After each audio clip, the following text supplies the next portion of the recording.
You're standing in a well-lit bank lobby holding a legitimate withdrawal slip, but the teller's eyes are wide with unwarranted panic. Sirens wail in the distance, closing in fast. Within minutes, you're in handcuffs, publicly humiliated, but the officers making the arrest have no idea they just detained the president's lead Secret Service agent. Roman Hale was exhausted, but it was the kind of bone-deep fatigue that only comes from a job well done. Roman was a veteran of federal law enforcement, spending years serving on the Presidential Protective Division of the United States Secret Service.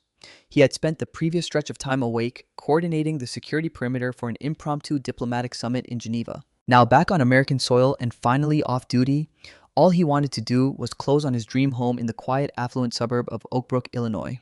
The air was crisp, and Roman had dressed for comfort. A faded navy blue Georgetown University hoodie, dark athletic sweatpants, and a pair of well-worn running shoes. He didn't look like the man who stood inches behind the commander-in-chief. He looked like any other guy running errands on a day off. But as a tall black man walking into the pristine marble-floored lobby of Heritage Trust Bank, his casual attire was about to become a dangerous liability in the eyes of the staff. Roman approached the teller window. The bank was quiet, save for the soft hum of the air conditioning and the clicking of keyboards.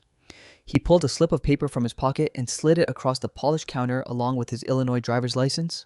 "Good morning," Roman said, his voice a calm, practiced baritone.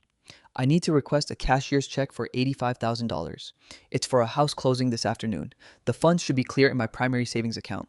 The teller, a woman whose name tag read Claire, glanced at the withdrawal slip, then at the amount, and finally up at Roman. Her smile, previously warm when greeting the elderly woman before him, instantly stiffened into a tight, professional grimace. She looked down at his driver's license, scrutinizing the photo, then looked back at his hoodie. $85,000. Claire repeated, her voice dropping a fraction of an octave, laced with a skepticism she didn't bother to hide. "Yes, ma'am," Roman replied politely.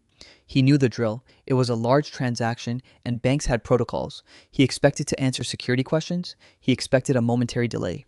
What he didn't expect was the sheer hostility radiating from her side of the glass. Claire began typing furiously, her eyes darting between the screen and Roman. "Mr. Hale, this is a very substantial withdrawal. Can I ask the source of these funds?" "It's a combination of personal savings and the proceeds from the sale of my previous property in Virginia," Roman explained patiently. "The wire transfer cleared recently. You should be able to see the deposit history." Claire didn't nod. She just kept typing. "And what exactly do you do for a living, Mr. Hale?" Roman kept his expression neutral, though his tactical mind was already registering the shift in the room's atmosphere. "I work for the federal government." "The government?" she echoed dryly. She picked up his ID and stood up. "I'm going to need my branch manager to authorize a transaction of this size. Wait right here." She didn't ask, she commanded. Roman watched as Claire walked over to a glass-walled office in the corner. Inside sat Grant Holloway, a man wearing a sharply tailored gray suit. Claire leaned in, speaking quietly but urgently, occasionally shooting brief, nervous glances back at Roman. Grant Holloway's eyes locked onto Roman. The manager's face tightened. He didn't look at a computer screen to verify Roman's account. He just looked at Roman. Roman had spent a career reading body language. He knew what a threat looked like, and he knew what fear looked like. Right now, he was watching two people manufacture a threat out of their own prejudice. Holloway picked up his desk phone. He didn't dial a bank authorization center. He dialed three specific digits, 911. Roman sighed, shifting his weight. "Here we go," he thought. He could have walked out. He could have flashed his credentials right then and there to shut the entire spectacle down. But Roman was a man of principle. He was a citizen trying to access his own legally obtained money. He hadn't done anything wrong, and he refused to use his federal badge to bypass a situation that an ordinary citizen would be forced to endure. He wanted to see exactly how Heritage Trust Bank treated its customers. Time passed. The lobby remained eerily quiet. Holloway finally emerged from his office, walking over to the teller station with a practiced, hollow smile. "Mr. Hale," Holloway said, his tone dripping with condescension, "we are currently running a routine security check on the account. Given the unusual nature of this request and the amount, it takes a bit of time." "There's nothing unusual about withdrawing my own money, Mr. Holloway," Roman said, his voice even, revealing none of his growing frustration. "The funds are fully settled. I have my ID, my debit card, and my social security number for verification. What exactly seems to be the issue?" "It's just bank policy," Holloway deflected, his eyes nervously darting toward the front glass doors. "We have to protect our clients from fraudulent activities." "Protect our clients?" Roman thought. "You don't think I'm the client, you think I'm the fraud." "I understand protocol," Roman replied, leaning slightly against the counter, keeping his hands fully visible, a habit ingrained in him for survival. "But I have a closing this afternoon. I'd appreciate it if we could expedite the verification. Holloway took a step back, maintaining a defensive distance. We are moving as fast as we can, sir. I'm going to ask you to step back from the counter and have a seat in the waiting area. It wasn't a request. It was an attempt to manage what Holloway perceived as a threat. Roman looked at the manager, then at Claire, who was staring at her keyboard, avoiding eye contact. I'll stand. Thank you, Roman said calmly. A moment later, the heavy glass doors of the bank swung open. The heavy rhythmic thud of combat boots echoed across the marble floor. Roman didn't need to turn around to know who had arrived. The local police were here. Officers Blake Hensley and Reed Callahan of the Oak Brook Police Department entered the bank with the kind of urgent, aggressive energy reserved for an active robbery. Hensley, the younger of the two, was red in the face, his hand resting instinctively on the butt of his duty weapon. Callahan, a heavier, older veteran, flanked him, his thumbs tucked into his utility belt. Officers, thank God, Holloway called out, his voice suddenly pitching an octave higher in feigned distress. He pointed a trembling finger directly at Roman. That's him. He's been demanding an $85,000 withdrawal. His ID looks fake and he's refusing to leave. Roman slowly turned around to face the officers. He made sure both of his hands were completely empty and held away from his body at waist height. He knew the statistics. He knew how quickly movements were misinterpreted. In his line of work, he neutralized threats. Today, he was being treated as one. Sir, step away from the counter, Officer Hensley barked, closing the distance rapidly. I am the account holder, Roman stated, his voice projecting clearly across the lobby, calm and authoritative. My name is Roman Hale. I am attempting to complete a legal transaction. My verified identification is sitting on that counter. I said step away from the counter and put your hands behind your back, Hensley yelled, his adrenaline clearly spiking. Callahan moved in from the left. Don't make this difficult, buddy. Do what the officer says. Roman took a single slow step back. Officers, I am fully cooperating, but before you proceed, I need to inform you that I am a federal... Shut your mouth, Hensley interrupted, grabbing Roman's right arm with excessive force, twisting it behind Roman's back. Roman's instincts screamed at him to break the hold. With his close quarters combat training, it would take him only moments to disarm the young officer and put him on the ground. But he forced his body to remain entirely limp. He allowed Hensley to yank his arm up at an uncomfortable angle. Officer, Roman said, gritting his teeth slightly against the joint manipulation, you are making a significant mistake. I strongly advise you to listen to me. The only one making a mistake is you coming into this town thinking you could pull off a scam like this, Callahan sneered as he grabbed Roman's left arm, slapping a cold pair of steel handcuffs around his wrists. The ratcheting sound of the cuffs locking into place echoed loudly in the now dead silent bank. The few customers in the lobby watched in stunned silence. Some pulled out their phones, hitting record. Spread your legs, Hensley ordered, kicking the inside of Roman's ankle hard enough to bruise. Roman complied, staring straight ahead at the bank manager, Holloway, who looked incredibly smug. Enjoy the moment, Grant, Roman thought coldly. It's going to be your last day in finance. Hensley began a rapid, aggressive pat-down of Roman's clothing. He ran his hands down Roman's sides, checking his pockets. You got any needles on you? Any weapons? Hensley asked rhetorically. Then Hensley's hand brushed against the right hip of Roman's sweatpants underneath the oversized hoodie. He felt the hard, unmistakable shape of a specialized holster. Hensley jumped back as if he had been burned, his hand flying to his own weapon, unholstering it in a flash. Gun! He's got a gun! Callahan, hold him! Chaos erupted. Two bank customers screamed. Claire ducked behind her teller station. Callahan shoved Roman violently face first against the marble wall, pressing his forearm into the back of Roman's neck. Don't move! Do not move! Callahan roared, his previous calm vanishing into sheer panic. Roman's face was pressed against the cold stone, but his voice remained perfectly steady, cutting through the hysteria like a knife. It is a Sig Sauer. It is holstered. My hands are cuffed behind my back. I am not a threat. Hensley, breathing heavily, reached under the hoodie and yanked the firearm from Roman's waist. He stepped back, holding the weapon up. Got it. Suspect is disarmed. Listen to me very carefully, Roman said, his tone no longer polite, shifting into the commanding cadence of a man who gave orders to tactical assault teams. In the inside left breast pocket of my hoodie, there is a black leather case. Officer Callahan, I want you to reach in and pull it out. Do it now. You don't give the orders here, scammer, Callahan spat, pressing harder into Roman's neck. You're going away for a long time. Armed robbery, fraud. I didn't ask for money. I asked for a cashier's check from my own account, Roman corrected him sharply. And if you don't look in that pocket in the next few moments, the next people coming through those doors are going to be a federal response team. The utter lack of fear in Roman's voice finally made Callahan pause. The suspect wasn't shaking. He wasn't crying. He wasn't acting erratic. He was talking to them like they were subordinates who had just failed an inspection. Callahan glanced at Hensley.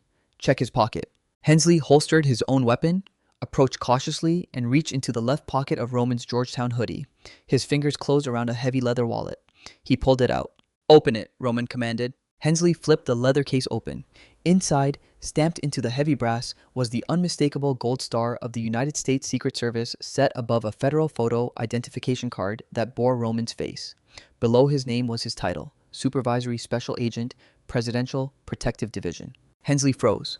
All the color instantly drained from his face. He stared at the badge, then looked up at Roman, then back at the badge. His brain, clouded by prejudice and adrenaline, refused to compute the information. "This," Hensley stammered, his voice cracking, "this is fake. It has to be fake." Roman slowly turned his head as far as Callahan's forearm would allow, locking eyes with the young officer. "Officer Hensley," Roman said softly, the quiet intensity of his voice carrying more danger than a scream. "If you think that badge is fake, I invite you to call the field office in Chicago. The number is on the back of the ID. But before you do, you should know that my biometrics are linked to that firearm you just unholstered. The moment it was removed from my person without my thumbprint on the retention mechanism, a silent distress signal was sent to the local field office. You have only a short time before this bank is swarming with federal agents. Now take these cuffs off me." Officer Callahan froze. The heavy, oppressive weight he had been applying to the back of Roman's neck instantly vanished. He took a stumbling step backward, his eyes wide and locked onto the gold star glinting in the harsh fluorescent light of the bank. The silence in the Heritage Trust lobby was absolute, broken only by the ragged breathing of Officer Hensley, who was still holding the Secret Service credentials as if they were a live grenade. "Take the cuffs off," Roman repeated, his voice dropping to a low, dangerous register. He didn't yell. He didn't need to. The sheer gravity of his command sent a physical shudder through both local cops. I, Hensley stuttered, fumbling for his cuff keys. His hands were shaking so violently, he dropped the small silver key onto the marble floor. It landed with a sharp clink. "Hensley, what are you doing?" Grant Holloway hissed from his safe distance near the teller counter, oblivious to the reality of the situation. "Get him out of here. He's obviously lying." Roman slowly stood up straight, turning to face Holloway, while Hensley scrambled on the floor for the key. "Mr. Holloway," Roman said, his eyes drilling into the branch manager, "you are about to have the worst day of your adult life." Before Holloway could fire back an arrogant retort, the front glass windows of the bank vibrated violently. The deep, guttural roar of high-performance engines shattered the quiet of the Oakbrook suburb.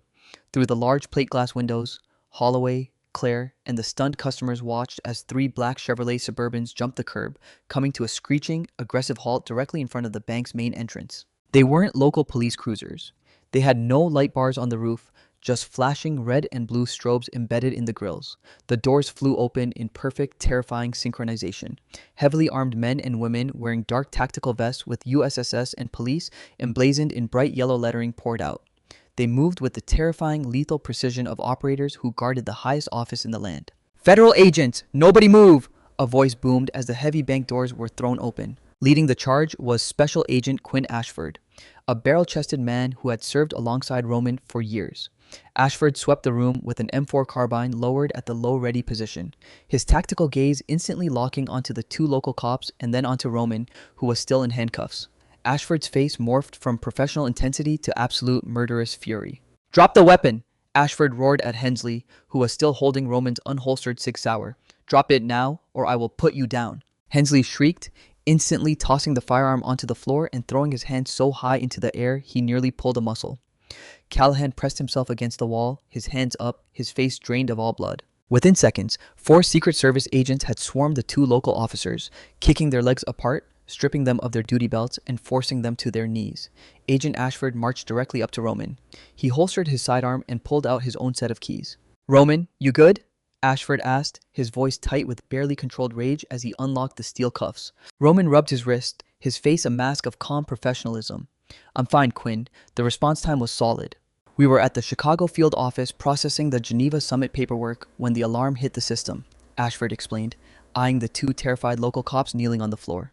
"We thought you were taking fire, Roman. What the hell is this?" Roman turned slowly. He pointed a finger first at Officer Callahan, then at Officer Hensley. "Unlawful detention, aggravated assault, civil rights violations, and illegal seizure of a federal firearm." He then turned his finger toward the glass-walled office, pointing directly at Grant Holloway, and him filing a false police report and quite possibly wire fraud. Holloway's smugness completely evaporated.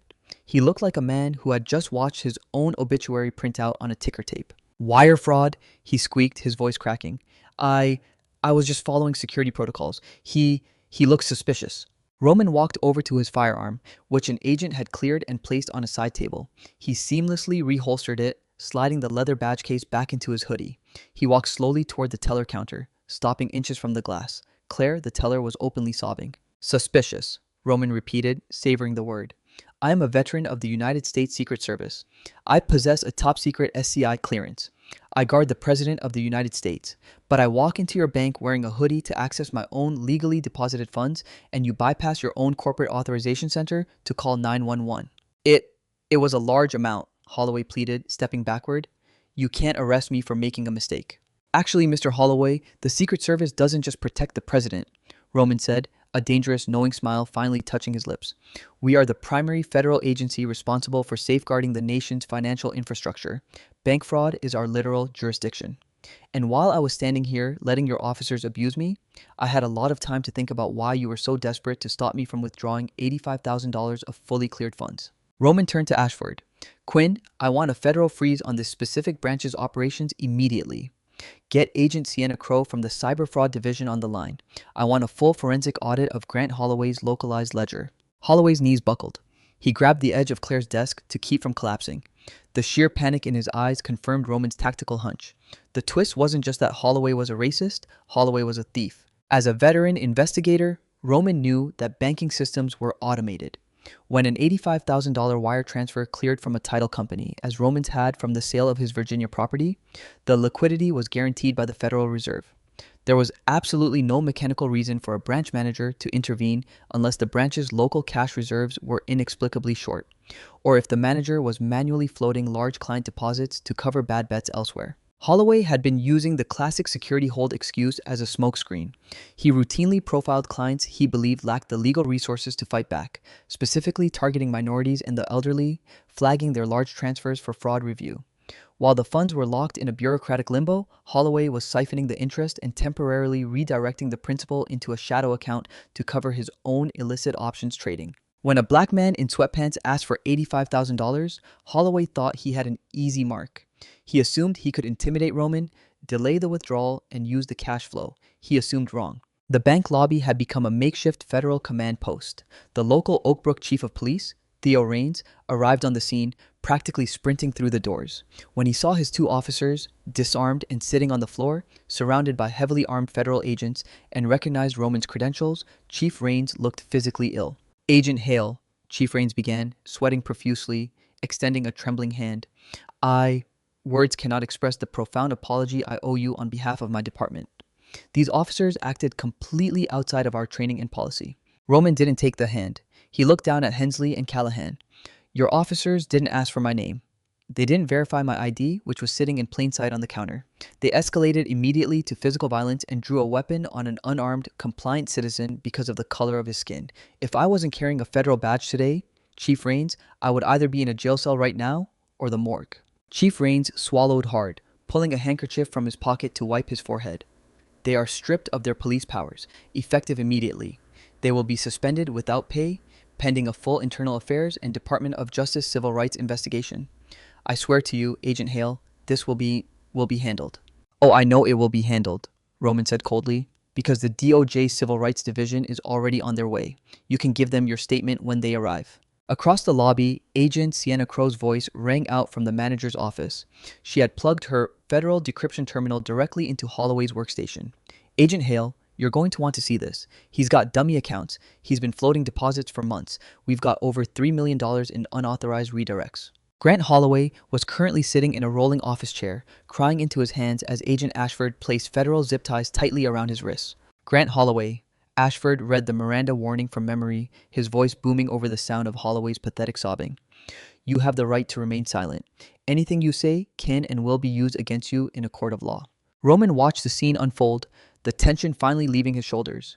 The fatigue of the Geneva summit was catching up to him, but a profound sense of justice anchored him. He walked back over to the teller counter. Claire was still sitting there, terrified, refusing to look at him. Claire, Roman said gently. She flinched, finally looking up, her mascara running down her cheeks. I'm sorry, she whispered. I'm so sorry. He told me to flag you. I should have just processed the check.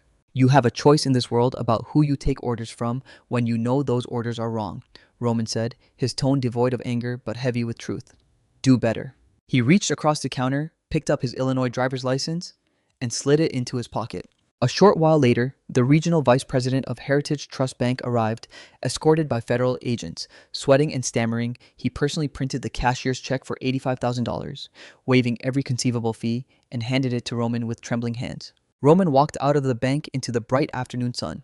The three black Suburbans were still idling, securing the perimeter. Ashford walked up beside him, clapping a heavy hand on his shoulder. "You still got that house closing this afternoon, Roman?" Ashford asked with a grin. Roman looked at his watch. "Yeah, Quinn, I do." "Want a federal escort to the title company?" Ashford joked, nodding toward the armored SUVs. "Make sure no one else gives you a hard time about your hoodie." Roman chuckled, a genuine smile finally breaking across his face. "No thanks.